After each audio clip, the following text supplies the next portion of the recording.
Welcome back to The Explainer. Today, we are unpacking something absolutely fascinating. We're looking at a lecture delivered in 1990 that reveals a blueprint you really don't see every day. It's a highly structured, straight-up corporate-style strategy designed to scale a profound spiritual movement. Seriously, it's a rare look at what happens when deeply esoteric beliefs collide with hardcore organizational growth. So let's jump right in with the big question. How does a modern spiritual movement actually scale to 1 million followers? I mean, getting 1 million people to agree on what to have for dinner is tough enough, right? But when you're dealing with profound, unseen spiritual truths, gaining mass acceptance requires way more than just a charismatic message. It requires a rigid system. What's really mind-blowing about this blueprint is the total paradox it sets up. On one side, you have these intense, esoteric doctrines, complex spirit realms, the mechanics of past lives, and concepts like the soul literally dividing into multiple entities.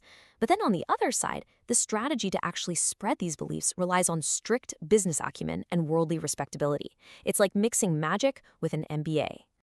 To unpack how this actually works, we'll quickly run through 4 key areas: the eccentricity trap, the strategy of respectability, the 3 talent types, and finally, scaling to 1 million.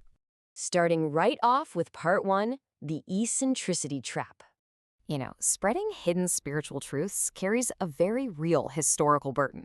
The speaker brings up Emanuel Swedenborg to illustrate this danger. Now, Swedenborg was an 18th century intellectual giant, a brilliant scientist with over 55 years of undeniable worldly achievements. But when he shifted his focus in his later years to spreading teachings about the spiritual world, all that secular street cred just vanished. It couldn't save him. He faced severe persecution and ultimately had to flee his own country. And that right there brilliantly illustrates the historical trap. The lecture points out that relying purely on mystical talents or individual genius, even if you are a literal historic genius, basically invites societal rejection. Without a protective, grounded organization backing them up, the spiritual pioneer inevitably faces total isolation.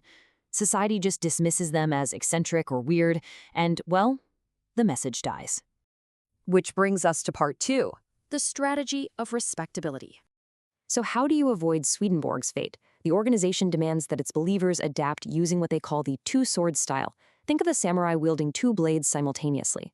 In this context, it means followers must excel equally in 2 totally distinct arenas.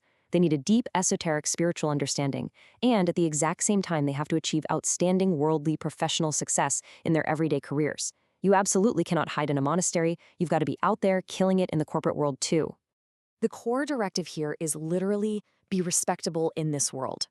The speaker heavily emphasizes that followers of these truths must never be perceived as bizarre by their peers.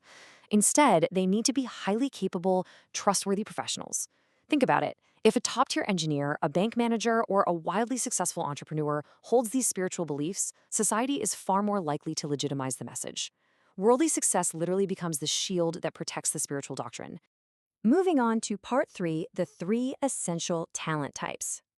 To actually execute this strategy of respectability on a massive scale, the organization urgently needs 3 specific operational archetypes. First up is the heroic type. We're talking fearless individuals with just insane vitality and an unstoppable drive.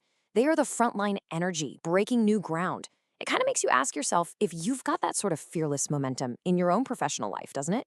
Every fast-growing organization needs these drivers. Then you have the practical type. This is where that corporate DNA really shows up.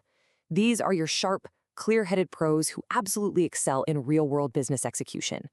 They handle the administration, the logistics, the day-to-day operations.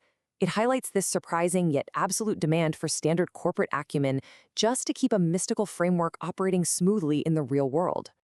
And the third is the staff officer, sometimes called the wise type.